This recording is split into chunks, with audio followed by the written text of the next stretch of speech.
Hi, welcome to DevoCrypto, your decentralized evolution network. Today, in this video, we will answer the question how to assess crypto projects. You have now decided to invest in cryptocurrency. You probably have bought some of the bigger ones like Bitcoin, Ethereum, or Cardano, but you're also looking to diversify into some of the smaller cryptocurrency.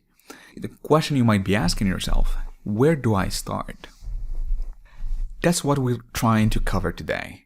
So whether you want to invest in existing cryptocurrencies or IDOs, initial DEX offerings, the method to review or analyze the quality of a project remains similar. So here are some of the important factors that we will look at in today's video. We'll be looking at the team, the social presence, the idea, the token usability, the market cap, the volume, exchanges, the developers community, the product stage, and finally, the competition. So let's go ahead and start with the first factor, the team. Find out who they are, the founder, advisors, the CEO, and anyone who is part of the team.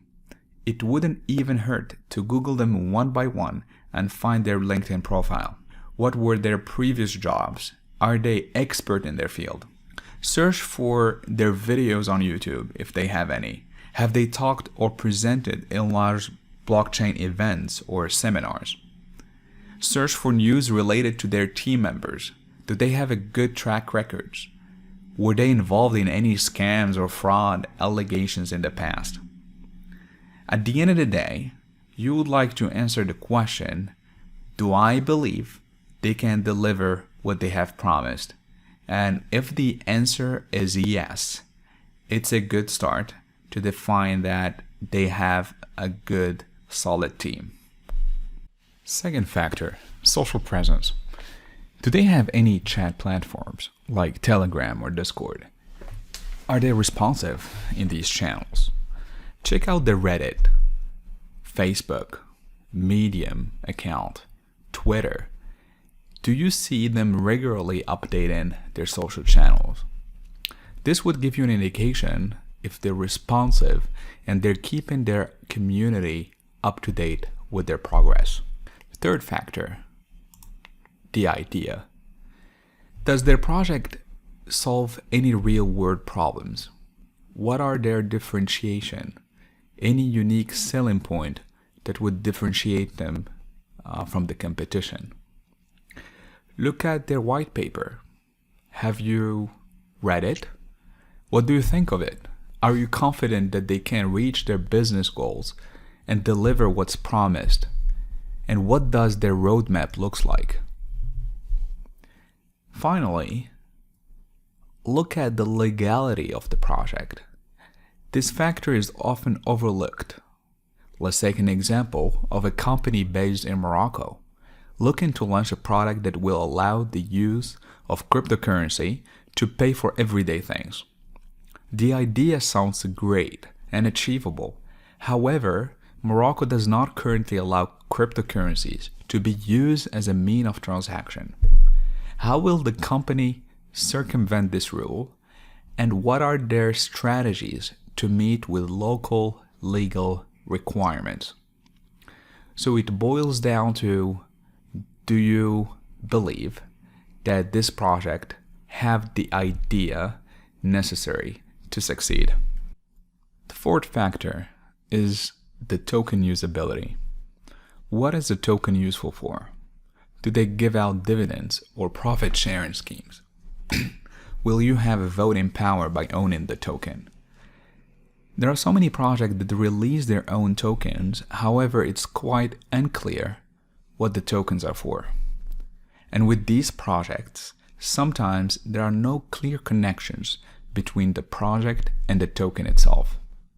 If it doesn't do anything, why would you have these tokens to begin with? Moving on to the fifth factor, market cap. Realistically, if a project already have a high market cap, for example, over $5 billion, you will see less room to grow compared to a similar project with under $50 million cap.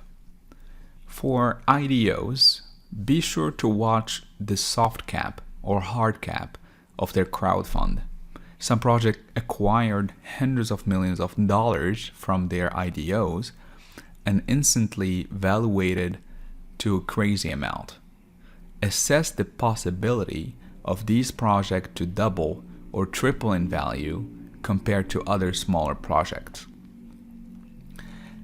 Ask the following questions. How many coins are in circulation? Are these coins pre-mined? Who holds the majority of the token and why? Is the majority of the coins being controlled by the project or one entity? The whole point of blockchain is decentralization. What if they decide to dump these coins? The easiest way to get market cap, circulating supply, and coin price data is from CoinMarketCap or CoinGecko. Search for the name of the coin and the data should be listed on the page.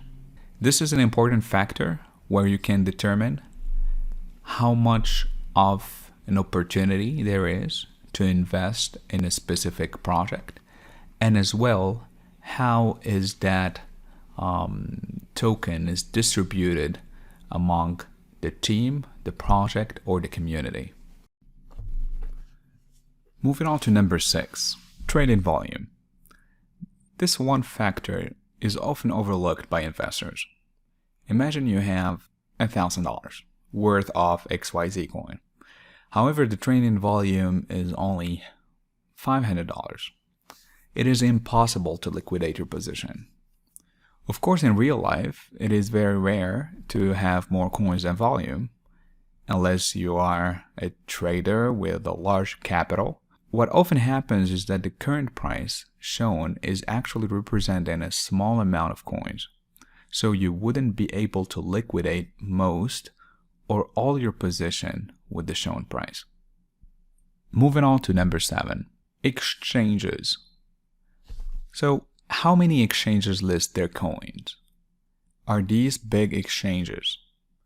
Sometimes not being listed anywhere can be a good thing. It's very often that you hear some rumor or news that a token will be listed in some big exchange, and this news instantly increases the token price significantly. But if the project has been around for a while but not yet listed on popular exchanges, you should ask why and figure out the reasons why this project is not listed. Moving on to the developers community. Is the project supported by a strong community and developers? An easy way to check is to go through their Reddit page and see how active their channels are. Number 9, product stage. Have they released anything in the market? Do they have a tangible product, like a usable application, platform, or website? How far are they until they release their product? What stage are they currently in? Are they in the IDO mode or in a more stable stage? And how likely it is for them to grow from this stage moving forward? Moving on to number 10. Competition. Do you see any other blockchain project that offers similar type of product or services? Let's take an example of the cryptocurrency debit card space. A simple search would bring up different blockchain projects that will offer almost a similar type of product. Eventually, everything comes down to the quality of their product and service, and also the size of their user base. But you can start analyzing these companies by looking at their current market cap, when they are releasing their products, their roadmap, and current number of user base from their social channels. We have covered at a high level 10 factors that you might use for your crypto project's evaluation. You might hear a lot of experts out there that tell you the famous acronym DYOR, do your own research. And I just wanted to make this video just to show you how do you go about doing it and demystify that part where you can be self-equipped and self-empowered to make this decision for your own and do your actual research. Good luck to you out there. Thank you so much for listening, and see you next time.